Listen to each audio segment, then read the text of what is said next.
next iteration of the pool pump video, we got a replacement pump. So today we're gonna be doing a time lapse of cleaning out the old filter pump. Woo! Or the old filter tank.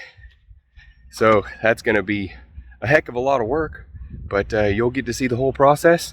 And here we go.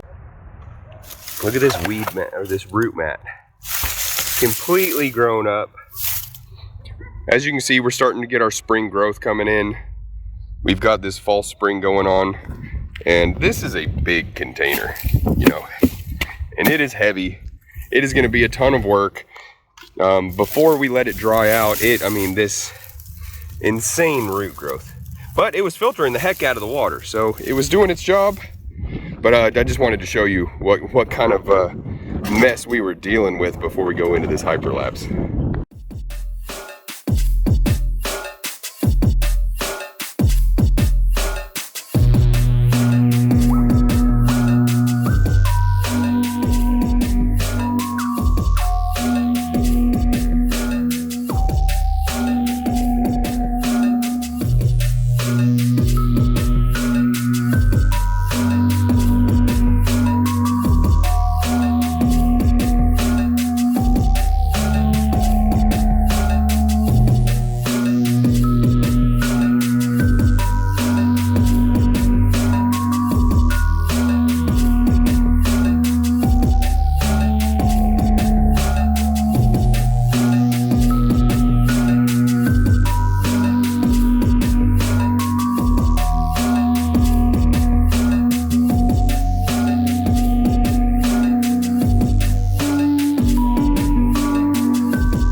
All right, well, that was a ton of work, but I managed to get it done relatively quick. I think it was only 1 minute and 45 seconds on the hyperlapse, so I don't know exactly how long I've been out here, but I got all the plants out, and I'll go ahead and show you.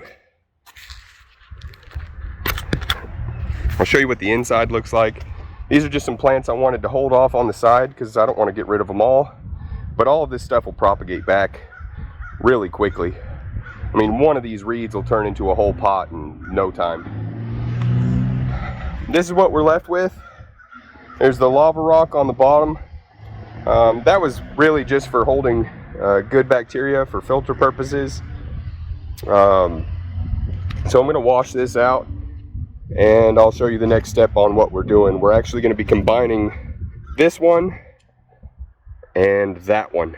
That one's gonna pour into this one's gonna pour into the pond, and it's all gonna be essentially located right over there. All right, well, we got a decent amount done today. We're gonna go ahead and call it for today, get started again at our next available opportunity. The big things are, we gotta get that other tank drained, which shouldn't be too hard, just a little bit of bucket work. We got to come up with a final design, but ultimately I want the small tote to pour into the big tote.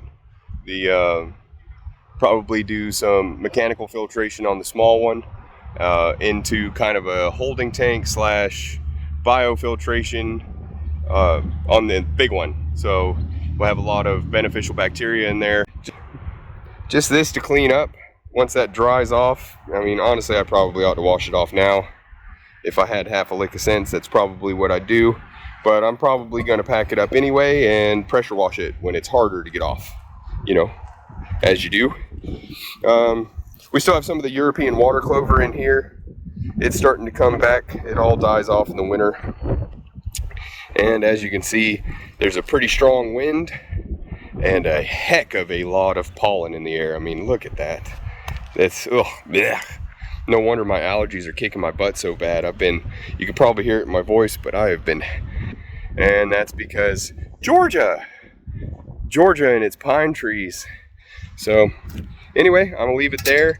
We'll be picking up again soon once I come up with the final design, and I'll see you then.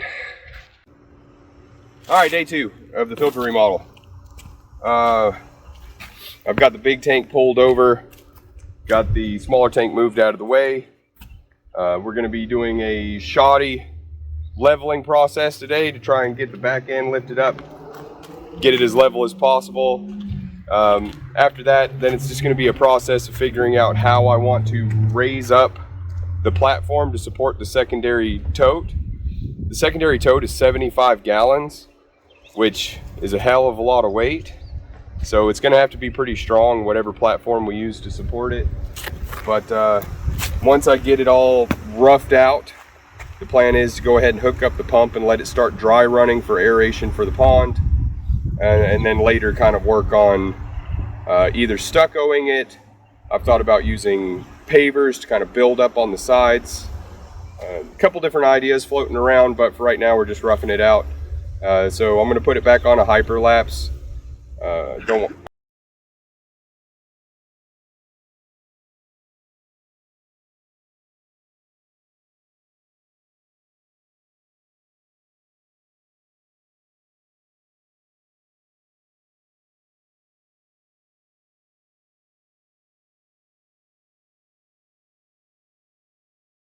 Alright, well, if you've been following along with this project on the first video and this one, and you've been watching this so far, you might be wondering, why did I turn the big tote around the other way? And the reason for that is because A, I plan on doing a bigger spillway right here, and B, I made a mistake when I set it up the first time. I had the drain plug for the big tote, the 350 gallon tote, facing the pool. The problem with that is that if for whatever reason I needed to back flush the filter to clean it or let some water out of the pool or anything like that, the only option I had was to drain the filter into the pool. And for obvious reasons, that's not ideal. We want all of the muck and gunk and junk to flow out into the yard where it can be beneficial to the plants, not into the pool where it can muddy the water. So from this point forward, now probably going to have to plug those. I'm going to run a drain line out on a ball valve off the bottom drain, and this side's going to be the spillway flowing out into the water. The pool is 36 feet long. It's centered at 18 feet. Probably going to either build a platform out of lumber to support the back section, or possibly build it up with block. I might just go to Lowe's and get some cinder block and build up a big platform, because 75 gallons, 8 pounds per gallon. I'm not doing that in my head, but I'll put it right here in the video to tell you how much that weighs. 300, yeah, so altogether this whole system is going to be 425 gallons in the waterfall. We're increasing the head height double of what it used to be for this pump. It's a 4,500 gallon pump, so we're probably going to be getting about 35 GPH, 3,500 GPH. Because as the head height gets higher, how far the water has to pump above water level, the higher that is, the less water flow you're going to get. But it was a high flow system anyway, and I don't want the waterfall to be outrageous. So I'll cut back to once I figure out how to build this up. All right, we're back from Lowe's. We got some cinder blocks, we're ready. We've got them stacked up to build a little platform to hold the smaller section of the filter, or the top section, and I'll show that to you right now. So I know what you're thinking. In your head you're like, oh my god, that's the most professional looking thing ever. I bet that's so level. And you're right. No, I'm just kidding. It's a mock-up, and I know it looks like crap. However, it's going to do what it needs to do for now. Think of it as a proof of concept.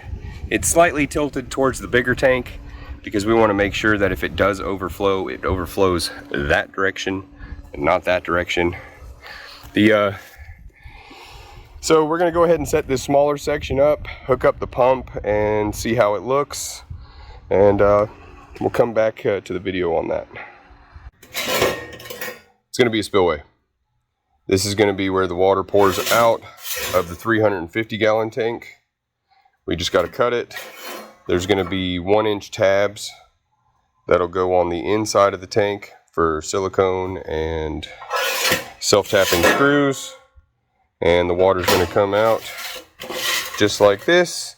And hopefully, if we do a good job, it'll pour off of this real nicely and make a nice little waterfall effect.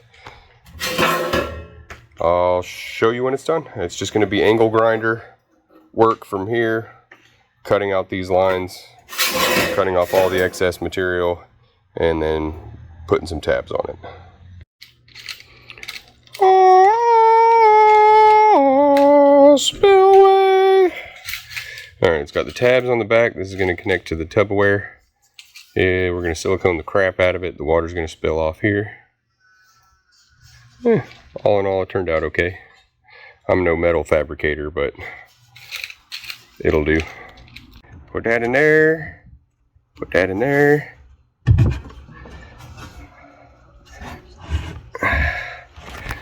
Alright, let's see.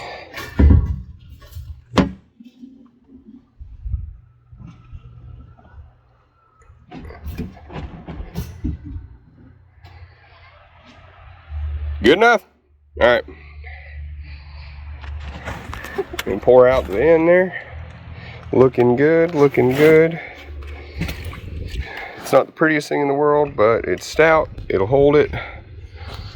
Plenty of support. Alright, and this is what the mock-up looks like just prior to filling it up with water. We got her sealed in there nice. Spillway definitely going to be waterproof, nice and silicone, set in with self-tapping screws. We got it coming out there, looking mighty fine, looking mighty fine. Just going to spread out that lava rock even like, and hook up the hose to the new water pump, which is sitting over there, and we'll see what the dog do. And there she goes. This will fill up first. Hopefully our makeshift platform doesn't collapse. Then we should be spilling out into the bigger tank, 350 gallons, and then out into the spillway. So we'll see how it goes. I'm about to put it on a quick time lapse, just so I think it'll look cool.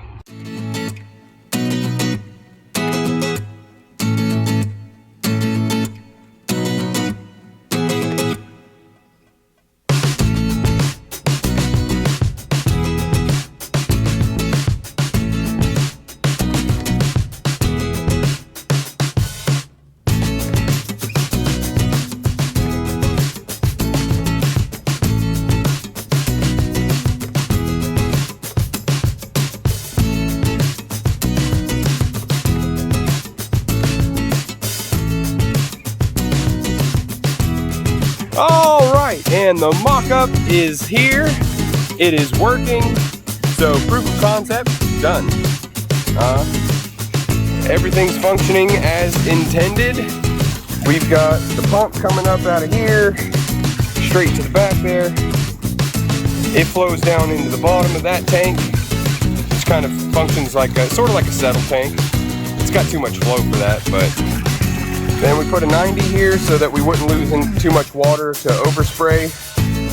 This would be kind of like a holding tank.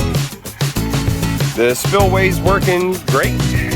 It's not absolutely perfect, but it doesn't need to be. And this is what she looks like now. We got to do a little bit of cleanup on the edges, just some spring cleaning type stuff. But we've got it going on now. Got the double waterfall going. Woo! Something to make the other aquarius koi keepers say, ooh, that's nice. We just got to get the planters to start growing again. Well, some of the ones that Sam did last year are hanging in there. They're struggling, but they're definitely attempting to come up. And we've got a couple other ones that are still growing. Oh, check out DB. Hey, DB. Is that a nice, cool place to chill, buddy? Ooh.